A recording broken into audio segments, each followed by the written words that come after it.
자, 이번에는 아버지를 때렸다는 글이 올라왔습니다. 뭐 제목만 봐도 상황이 어떤 건지 금방 다 예상이 됩니다. 아마 아드님께서 참다 못해서 이제는 물리적인 힘을 동원하신 것 같아요. 저는 뭐 아드님한테 무조건 잘못했다 말할 생각 없습니다. 잘했어요. 폭력은 한 번으로 끝내십시오. 왜냐면은 폭력과 분노는 조절이 잘 안 돼요. 한 번 시작되면은 뭐랄까 본물 터지듯이 터지는 경향이 좀 있습니다. 그래서 아드님이 한 번 정도 한 것에 대해서 뭐라고 하지 않습니다만 반복되지 않도록 조금 조심하셔야 됩니다. 왜냐하면 좀 법적인 문제 걸리게 되면 더 골치 아프잖아요. 한 번으로 충분하거든요. 더는 하지 마십시오. 한번 글을 읽어보도록 하겠습니다. 제목 그대로 아빠를 때렸습니다. 아버지를 때렸습니다. 어릴 때 어머니는 아버지의 안 좋은 성격과 술만 마시면 허공에다 주변에다 심한 욕을 하고 저지르고 뭐 게으른 성격의 어머니께서 집을 나가다시피 이혼을 하셨습니다. 어머니는 떠나가셨네요. 자, 어머니는 탈출을 하신 겁니다. 아드님도 탈출을 하셔야 돼요. 폭력은 하지 마시고요. 이제는 저는 그대로 아버지와 살게 되었고 5살부터 어느 정도 크기 전까지 아버지의 술주정과 폭언의 대상으로 살아왔습니다. 그냥 학대를 당하고 가정폭력에 완전히 노출돼 있었던 거예요. 10년 이상 그런 것 같습니다. 18살 때 아버지처럼 살기 싫어서 공부를 하던 저는 학교를 그만둬야 했습니다. 안타깝네. 당시 저희 학교는 무상급식도 없었을 뿐만 아니라 거리도 멀어 지하철을 타고 등교를 해야 했고 아버지는 쉬운 일만 골라서 하시다 결국 일을 하지 않는 지경에 이르렀습니다. 집에 가면 우편함에 채무 노촉장과 아버지 지인분들이 돈 갚으라고 찾아오시기도 했었습니다. 아버지는 집에 있으면서도 저를 그 지인분들 앞에 세워 사과를 시켰고 아니 애를 시켜서 사과를 시켰다는 얘기네. 이게 왜 이러죠? 책임감 느끼기 싫고 자기 잘못은 인정하기 싫고 죄책감이 안 느껴지니까 아이를 앞에 내세운 겁니다. 남 탓을 시키고 남한테 책임감을 되집어 씌운 거죠.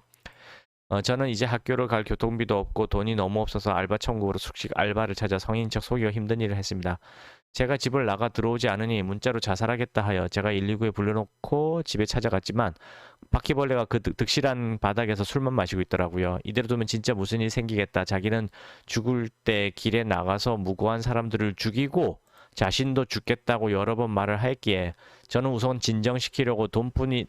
진정시키려면 돈뿐이라 생각했고 벌었던 돈을 다 아버지께 드렸습니다. 자, 이거 읽으만 봐도 뭘 알 수 있냐면요.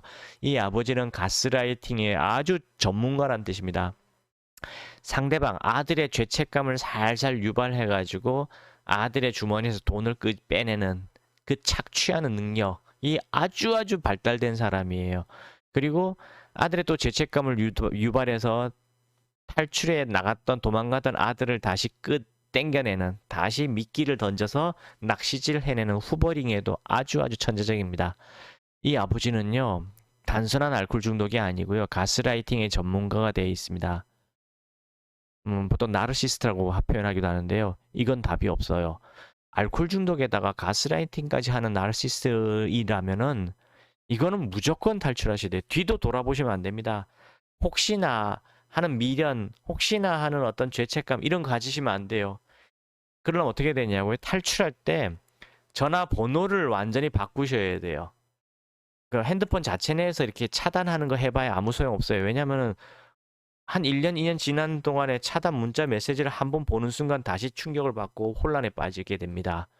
그러니까 그런 일도 벌어지지 않으려면 아예 전화번호를 싹 바꿔버리셔야 됩니다. 그러니까 아드님은 전화 바꾸시고 직장 절대로 가까운 사람들한테 알리면 안 돼요. 부모, 형제건 친인척인 건 누구에게든 그 직장 연락처 알리시면 안 됩니다. 직장 이름도 알려주시면 안 돼요. 왜냐면은 술값 떨어지면 직장 찾아와요. 그 더 글로리란 드라마 보셨죠? 그 은동이 엄마가 동원인가? 동원이 엄마가 학교 찾아가서 난리 치는 거 봤죠? 일부러 그럽니다. 왜 그러냐고요? 돈 뜯어내려고. 술값 뜯어내려고. 그러니까 절대로 연락처 가까운 친인척에도 알려주면 안 돼요. 친인척하고는 뭐로 연락하면 되냐면 이메일로만 연락하세요. 왜 그러냐면은 아버지가 술값 떨어지면 어떻게 하냐면 아들을 아무리 찾다 못 찾으면 어떻게 되냐? 친인척들을 가서 조져요. 내놓으라고. 내 아들 연락처 내놓으라고. 그러면 그 친인척들도 처음엔 알려주지는 않아요. 그냥 나중에는 지쳐 나가 떨어지니까 알려줘 버립니다. 자기들도 살아야 되니까.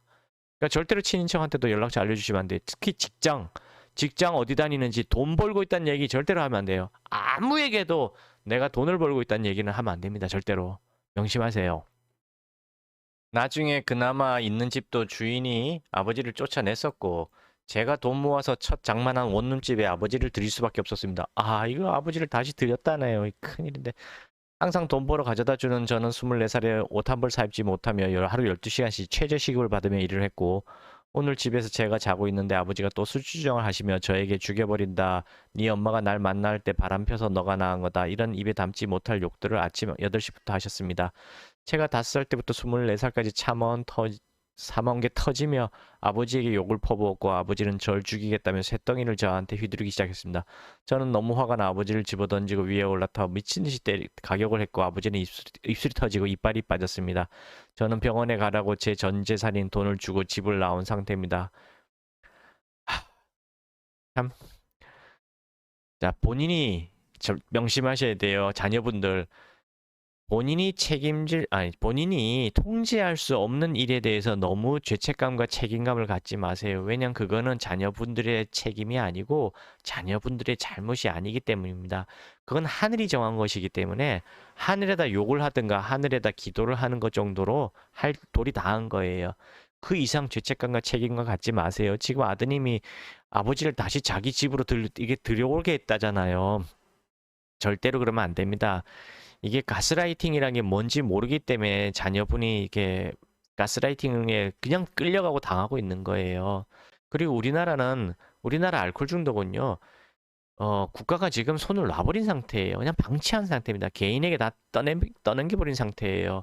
근데 이게 개인들이 감당할 수 있는 질병이냐고요? 천만의 말씀입니다. 자녀분들도 개인 못하는 건 당연한 거고요. 어른들도 친인척들도 감당 못해요. 자기한테 똥물이 튈까봐 전전긍긍하면서 야 너희들이 계속 아버지를 잘 좀 돌봐줘라 술 좀 사다 드리면서 좀 비위 좀 맞춰줘라 라고 하면서 슬금슬금 피하는 게 알코올 중독이에요. 이모나 삼촌들이 나서주면 정말 감사한 거고요. 나서긴커녕 니들이 알아서 하라고 떠넘기고 연락 끊는 경우들 태반이에요. 이거는 어쩔 수가 없는 겁니다. 아무도 못 도와주는 거예요. 명심하십시오. 막을 수가 없습니다. 무조건 탈출하셔야 됩니다. 그리고 탈출하려면 경제적인 독립이 최우선 돼야 된다는 거 잊지 마시고요. 그리고 경제적인 독립이 된다면 멘토를 모셔야 돼요. 10년 이상. 왜냐하면 부모처럼 모시고 야단도 맞고 또 살도 비비면서 의지도 하고 할 사람이 필요합니다. 멘토 찾으십시오. 그래야지 마음속에 불면, 불안, 우울, 공포감, 자포자기 그런 생각들이 들어오질 않게 됩니다. 멘토를 못 모시게 되면 항상 그런 마음을 갖고 살아야 돼요. 아무리 돈을 많이 벌어도 행복할 수가 없습니다. 그리고 성공한 다음에 다시 그런 아이들을 위해서 멘토가 되어 주십시오. 이제 뭐가 맞는지도 모르겠고 제가 제 인생 살고 싶은데 그럴 수도 없다. 이게 무슨 얘기냐면 뭐가 뭔지 모르겠다는 얘기가 머릿속에 이제 회색이 된 거예요. 저도 겪어봤습니다. 저도 가스라이팅을 한 10년 당하다 보니까 제 머릿속이 완전 회색 잿빛으로 물들더라고요. 무슨 얘기냐면 뭐가 옳고 그른지를 모르겠어요. 도대체 내가 무슨 생각을 하는 건지, 내가 지금 옳은 생각을 하는 건지, 이게 내 원래 생각이 맞는지도 모를 정도로 완전 회색이 됩니다. 온 세상이 회색으로 보여요, 진짜로. 지금 아드님이 그걸 얘기하는 거거든요. 이게 가스라이팅에 아주 극단적으로 당했을 때 느끼는 감정이에요. 번아웃이라고 표현하더라고요. 제가 됐다는 뜻입니다. 아드님 아무것도 하지 마시고요. 완전히 뒤도 돌아보지 마시고 무조건 탈출하세요. 절대로 아버지 근처에 평생 죽을 때까지 연락하시면 안 됩니다. 절대로 안 돼요. 단 한 번도. 더 자세한 거는 저희 한의원에 연락하셔서 알코올 중독과 가스라이팅이 어떤 건지 또는 이 유튜브 채널을 구독하시면 알코올 중독과 가스라이팅 겹쳐진 환자들 이야기가 몇 개 보일 겁니다. 그걸 자꾸 보셔야 돼요. 유튜브에서 가스라이팅, 나르시스트에 대해서 검색하시고 그 자녀들이 어떤 고통을 겪게 되고 어떤 삶을 살게 되는지 그런 것들도 다 공부하십시오. 그게 본인의 미래예요, 지금. 본인의 미래까지 다 예측하고 준비하셔야만 자신을 구할 수가 있습니다. 더 나락으로 빠지지 않도록 꼭 유튜브를 통해서 공부하시기 바랍니다. 또는 가스라이팅과 알코올 중독 전문가를 찾아서 문의하시기 바랍니다. 감사합니다.